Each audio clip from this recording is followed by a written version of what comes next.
February 23rd, Mars goes station direct at 17 degrees Cancer, and on February 27th, we have the new moon at 4:45 p.m. Pacific Standard Time at 9 degrees Pisces, 41 minutes. So the Pisces mutable water pool party is still in full effect. We've got the sun, we've got the moon, we've got Saturn, we've got Mercury, we've got the North Node, and we've got Neptune, all in Pisces right now. So this is crazy, very water sign, very emotional. And Mars is also in Cancer, which is also a water sign. So let's look at this Mars going direct. We are going to feel such a huge sense of relief because it's been retrograde since like December 6th or something, if I can't remember. But anyway, we are going to feel a huge sense of relief that we can go forward. No more spinning and twirling in space. But give it a week or two to let the momentum build so that Mars will start going faster and faster as it goes along. And I also want to push you on that Mars trine Saturn aspect that I was telling you about a week ago, to get projects done, make strategic plans in your life, because you've got that Martian energy, that physical energy, and that Saturn determination to get things done, and to have those in a smooth flowing energy. Take advantage of it. Now this new moon is almost at 10 degrees Pisces, so remember to set your intentions for yourself and also for the Earth with Saturn and Pisces and that North Node there. Now we're right at the very end of the zodiac, so make your intentions around letting go of the old ways, things you don't want anymore. I'm just hoping all these lies and deceptions will start to end.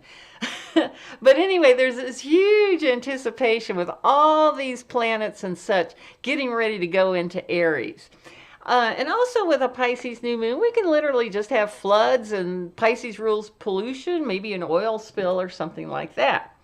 Okay, now the big transit aspect that popped out at me is that Mars, or Jupiter, at 12 degrees Gemini, mutable air, is squaring this mutable water new moon.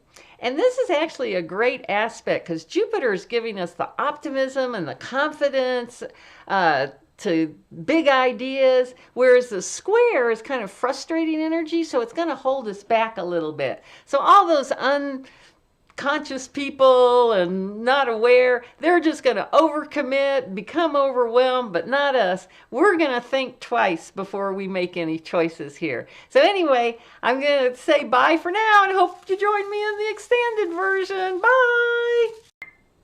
Welcome back to the Magical Mystery School, and thank you so much for coming back for an extended version of Mercury goes direct, or Mars goes direct, and new moon in Pisces. Okay, so first I wanted to mention, did you notice with Uranus going direct on January 30th, there was a lot of plane incidences, and Uranus does rule some of planes, that's for sure.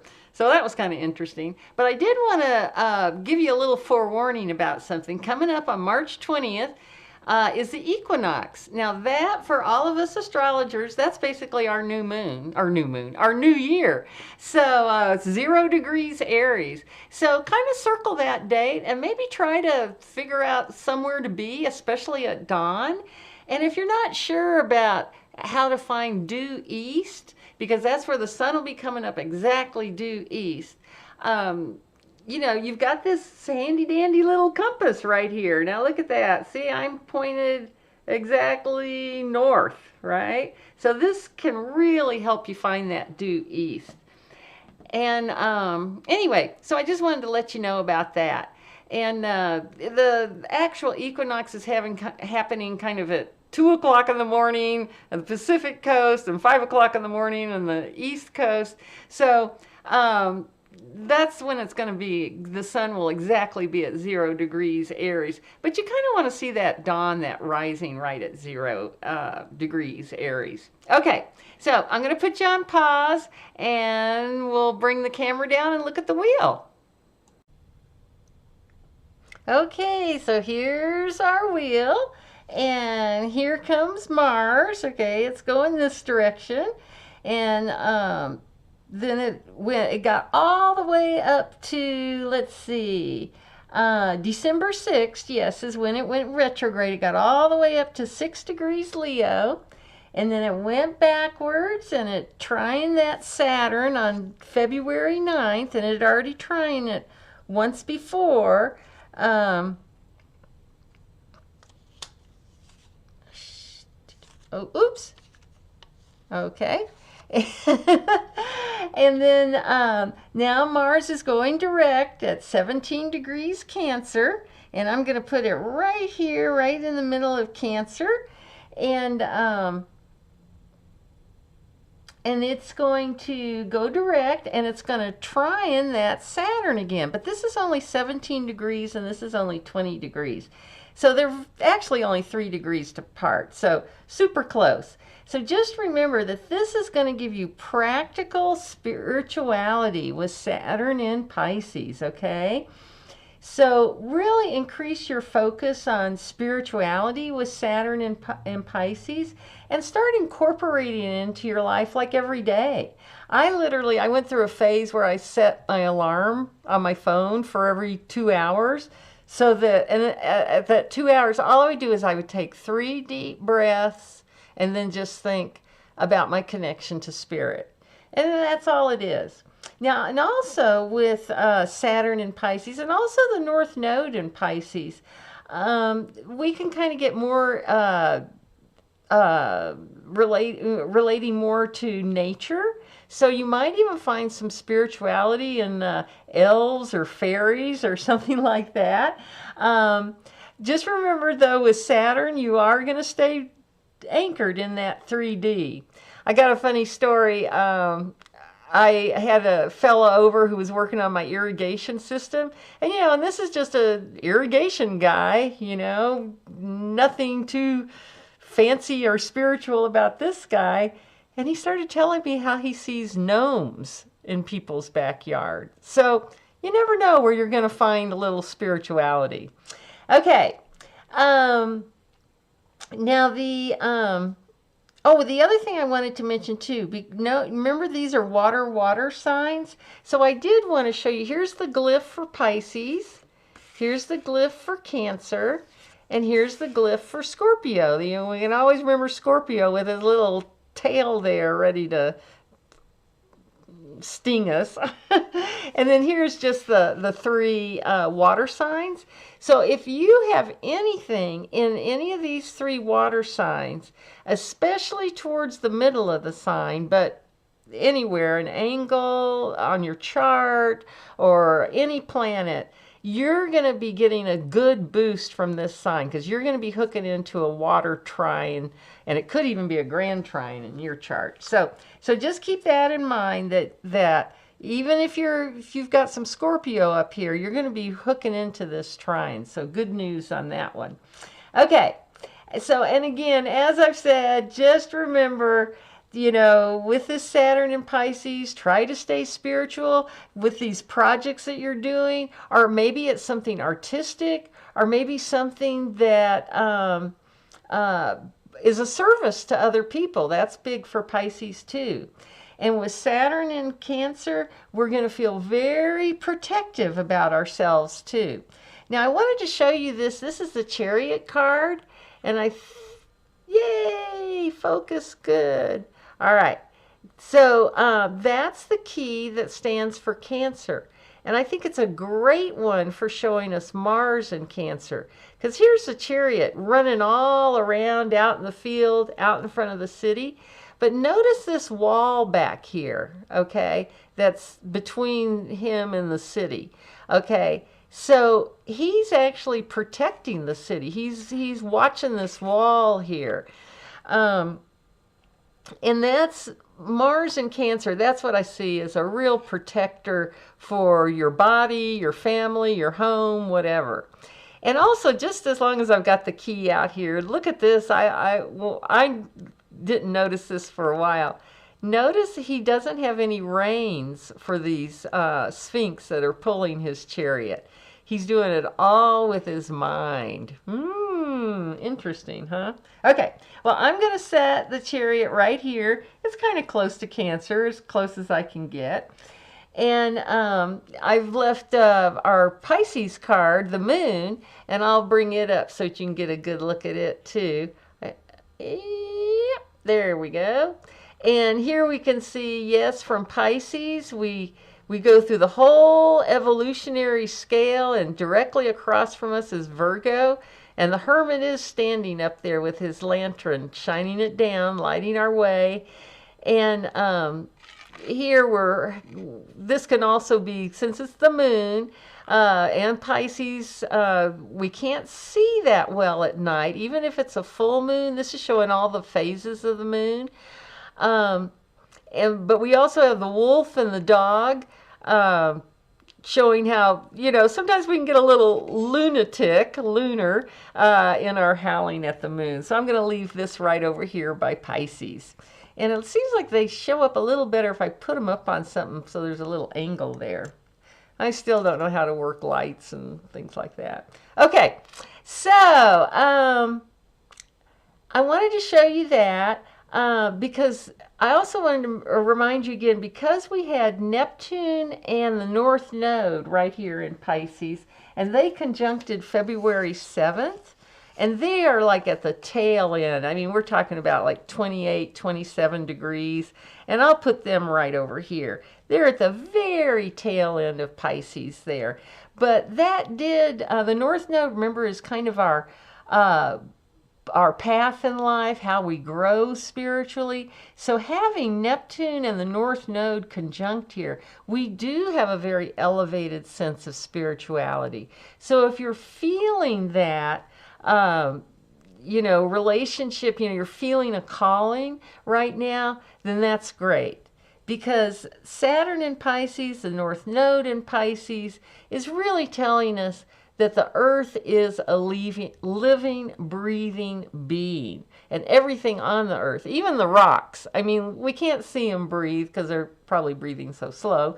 But I still think there's something going on there. Okay. Now, also with this this full moon, or new moon, excuse me, the first aspect that really popped out at me is that we have Jupiter down here in Gemini, mutable air, at 12 degrees. And then here comes our new moon, right, coming in right here at Scorpio, or Pisces. My brain's not working very good today. Coming in at 10 degrees of Pisces, mutable water. So, since we've got mutable air and water, that's a square, okay? And like I said in the short, I think this is kind of a good one for us in reality here, because it's really showing us or telling us that we can slow down a little bit. Remember with Jupiter, the words I always use for Jupiter, the word is too, T-double-O. Too much, too this, too overwhelming, too overcommitted, all that kind of stuff. And also with this Jupiter squaring the sun and the moon, we think of sun and moon in Pisces as, floods, water, lots of confusion and that kind of thing. But just remember, too, with this Jupiter here, we may get a flood of information that really gets us kind of confused here towards the end of the month here. Now, another transit that's happening on exactly the same day as the new moon is that Mercury here in Pisces, you can see we definitely have a big party going on here in Pisces, is sextiling. Well, I'll put him down here because it's at like 23 degrees, so it's getting towards the end there of Pisces, but it's actually sextiling Uranus, which is at 23 degrees Taurus. Okay, and remember the sextiles are always that. Remember how fire and air work good together? So fire and air, that would be a sextile. But we've got earth and water always goes together harmoniously. So we've got a sextile here, just like if we did have something up here in Capricorn, that would be earth to water, and again, that's sextile, so it's skipping a sign, basically.